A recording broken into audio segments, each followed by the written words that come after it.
From the day you were born, something about you has never quite clicked with the world around you. You may have tried to fit in, maybe you still are, but deep down, there's always been a quiet knowing inside you that whispered, you're not like the rest, not better, not above, but different, rare. And in a world addicted to sameness, that kind of rarity can feel more like a curse than a gift. But what if I told you that what makes you feel alien here is proof that you're tapped into something sacred, something unseen, something most people have forgotten? This is not just about personality differences, or introversion, or being misunderstood. This goes far deeper. It's about vibration, your energetic signature.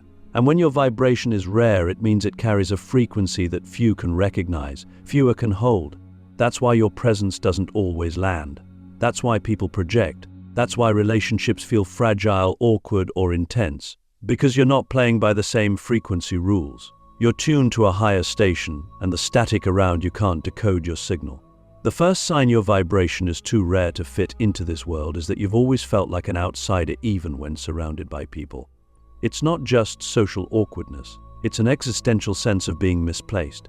You could be at a party, at a family gathering, or even among friends who love you, and yet there's this subtle disconnection, like you're watching life unfold through a window instead of living it.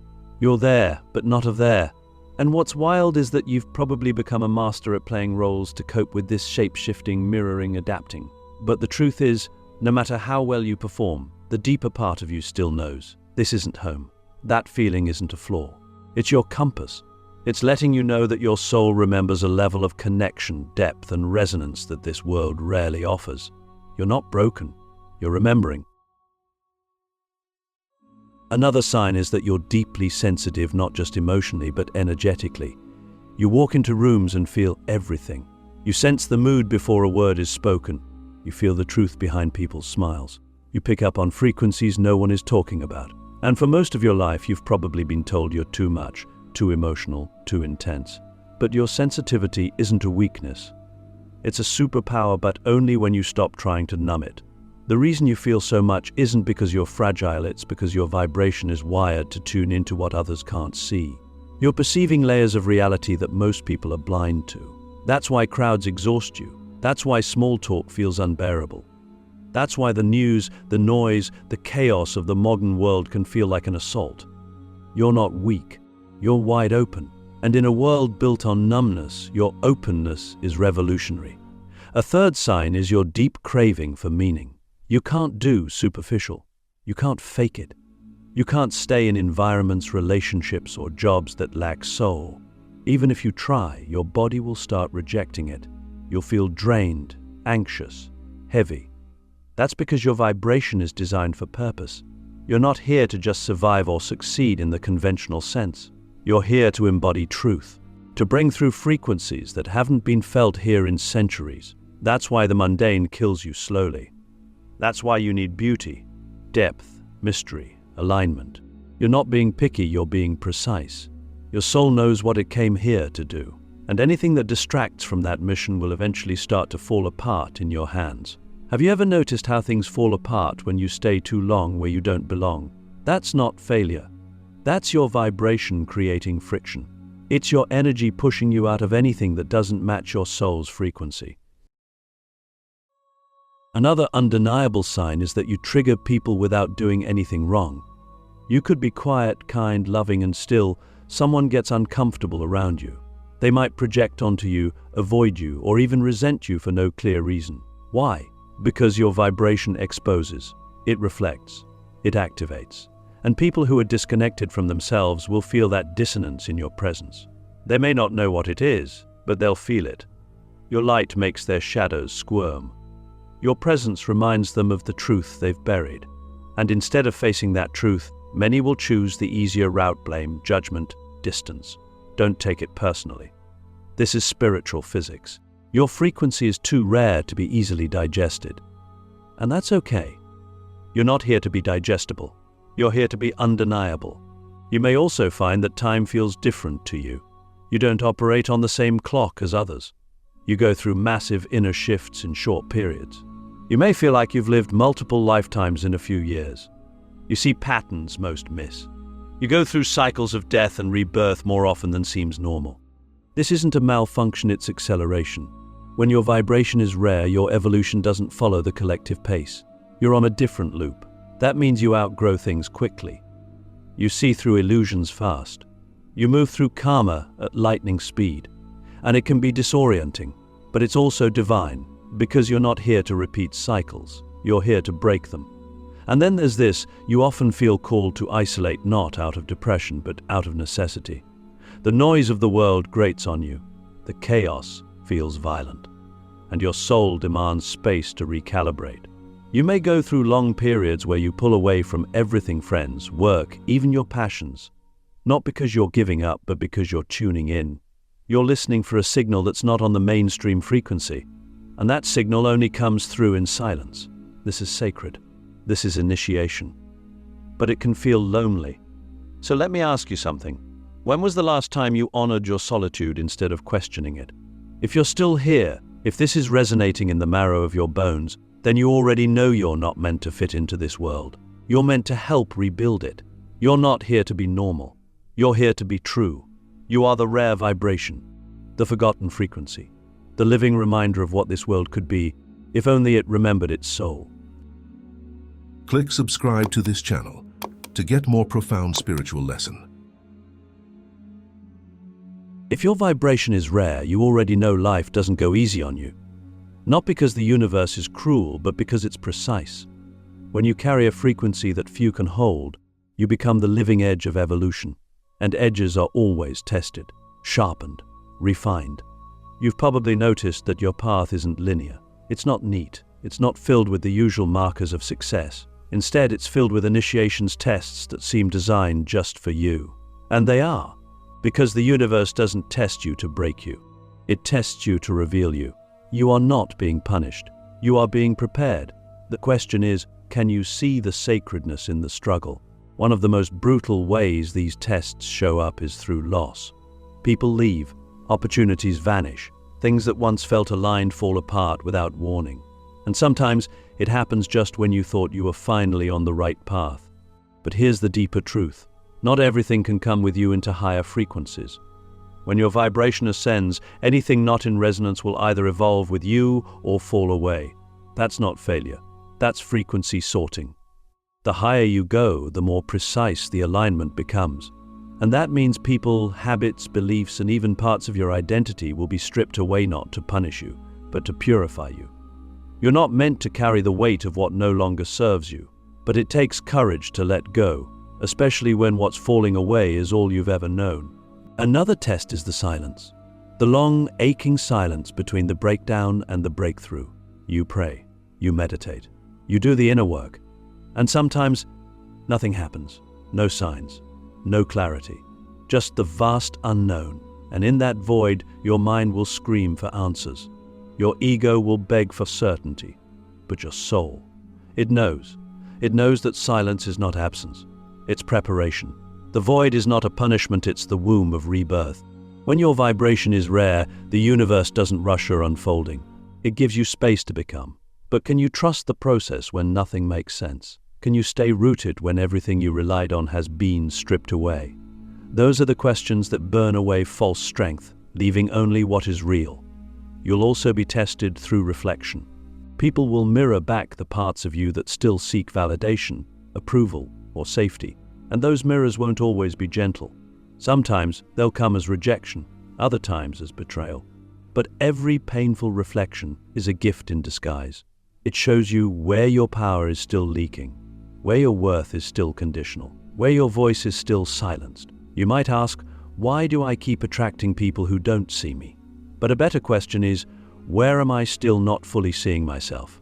The universe will keep sending mirrors until you stop looking for yourself in others and start recognizing your own reflection in your stillness.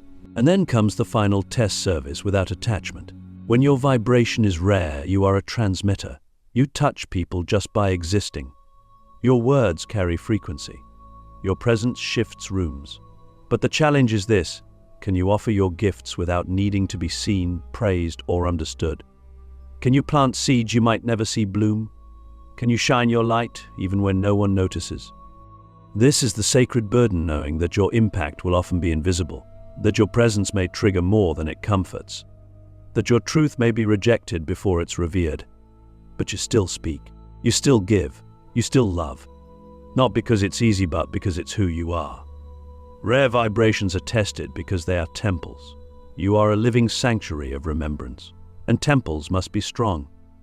Not perfect, but unshakable in their purpose. So if life has been hard on you, if you've questioned why your path is filled with so much resistance, it's because what you carry is precious. And precious things are protected, even when it feels like they're being broken. So now, let me ask you something soul deep.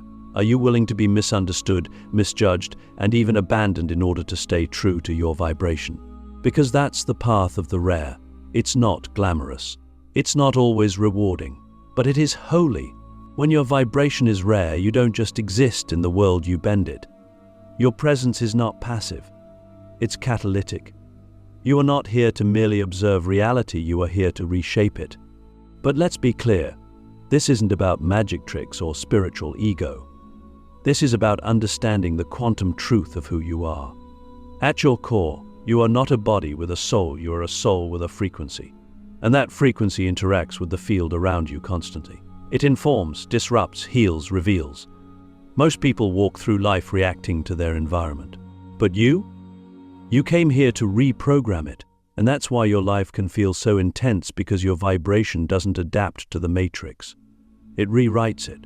When you walk into a space with rare energy, the subtle field around others begins to shift. Sometimes they'll feel uplifted. Sometimes they'll feel triggered. Sometimes they won't even know why they feel uncomfortable in your presence. But what's really happening is that your vibration is activating something in them. You're reminding them of a truth they forgot. You're vibrating at a level that exposes illusions. And reality, both yours and theirs, starts to reorganize itself around that higher frequency. This can feel chaotic. People may fall away. Systems may collapse. Old desires may dissolve. But that's not destruction, it's realignment. You are a living portal. And portals don't ask for permission to open. They just open, and everything around them either rises or runs. This is why your manifestation process works differently than most. You've probably noticed that traditional manifestation teachings don't always apply to you. You can't just visualize and affirm and expect things to fall into place. That's because your soul didn't come here to manifest from your mind. It came to channel reality through your being. For you, manifestation isn't about forcing reality into a shape. It's about becoming the frequency of what you desire and letting reality mirror your inner state. That's why when you're deeply aligned, when you're in your truth, in your body, in your heart, things seem to just happen. People show up, opportunities align, synchronicities unfold. But when you try to control, chase, or manipulate outcomes, everything stalls. Because your power lies not in the force but in the frequency. Rare souls must understand this. Your vibration creates ripples. You might say one sentence and change someone's entire trajectory. You might walk past a stranger and shift their mood without even speaking. You might express your truth and unknowingly unlock someone else's. This is not about being special. It's about being aware. When your energy is rare, your impact is often invisible, but it is never insignificant. Let that sink in. You don't need to be seen to be effective. You don't need to be followed to be powerful. You don't need millions of eyes on you to be a force. Your very being is bending the fabric of reality every moment you live in alignment. But with this power comes responsibility. You must be vigilant with your energy, not paranoid precise. It matters what you consume, who you connect with, where you place your attention. Because your vibration absorbs and reflects. If you allow yourself to be entangled in chaos, your field becomes scattered. If you surround yourself with people who drain your essence, your signal weakens. You are not here to drown in density. You are here to anchor clarity.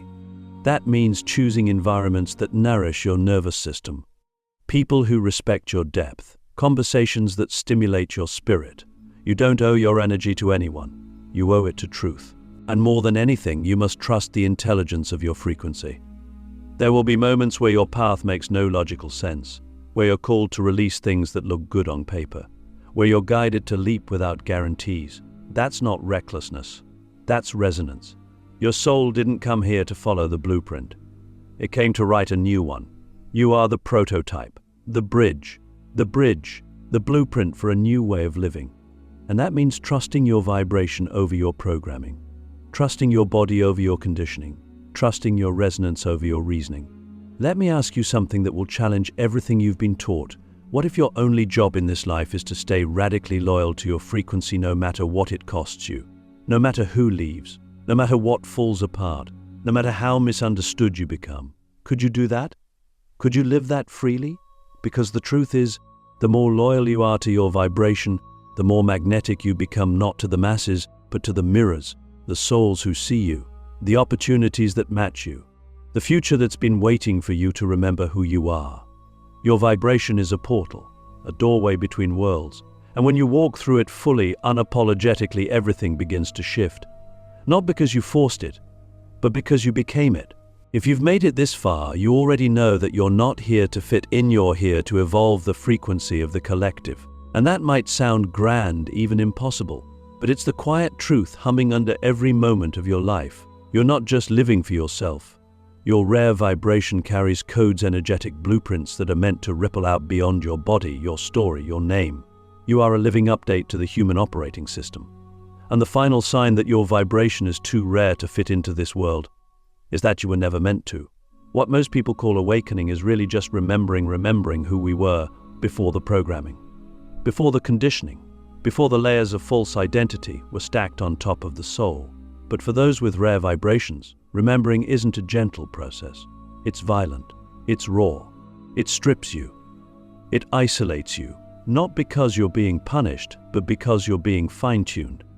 Your sensitivity, your pain, your overwhelming emotions, they're not dysfunctions. They're indicators that your system is working properly in a world that's forgotten how to feel. You are what the world will become once it remembers how to be human again. There's a reason you've always felt ahead of your time. You are. The ideas you hold, the truths you speak, the love you radiate, it doesn't always land here because you're broadcasting from a future most people haven't reached yet. You see connections others don't. You feel pain others deny. You crave depth in a world obsessed with surface. And that dissonance can feel unbearable. But it's not a sign to shrink. It's a sign to stand taller. You are the prototype. You are the bridge between what is and what could be. And here's the most important truth. Evolution doesn't happen in crowds. It happens in individuals. In the quiet choices no one sees. In the moments when you choose truth over comfort. In the times when you speak up, even when your voice shakes. In the ways you love others without agenda. You don't need a stage to lead a revolution. You need only your presence. One fully awakened soul, vibrating in alignment, can shift the resonance of an entire room. One rare frequency, rooted in truth, can dismantle decades of illusion. This is the power you've been carrying all along, not to dominate the world, but to heal it. You've probably noticed that children and animals are drawn to you. That nature seems to speak to you more clearly. That silence feels like home. That's because your vibration is still in tune with the original frequencies of life, the ones untouched by ego, hierarchy, or fear. You are a frequency keeper, an ancient note in a modern symphony. And every time you choose to stay in alignment, you hold that note for others to find. You become a tuning fork for lost souls. You become a map without even speaking. That's why your energy is often drained around chaos. That's why you crave solitude. Because you're not just protecting yourself, you're protecting something sacred inside you. But this sacredness isn't meant to stay hidden forever. You've been preparing, shedding, remembering. And now you're being asked to live it. Not just in theory, not just in private, but out loud, fully, authentically. Because your vibration, rare as it is not just yours. It's medicine, it's prophecy, it's the future. And the world is starving for what you carry, not in your words, but in your being. So I'll leave you with one final question, one that only your soul can answer. If you are the frequency the world has been waiting for, what are you still waiting for? You're not too much. You're not too intense. You're not too sensitive. You're exactly what this world forgot it needed. You are the rare vibration. And your time is now.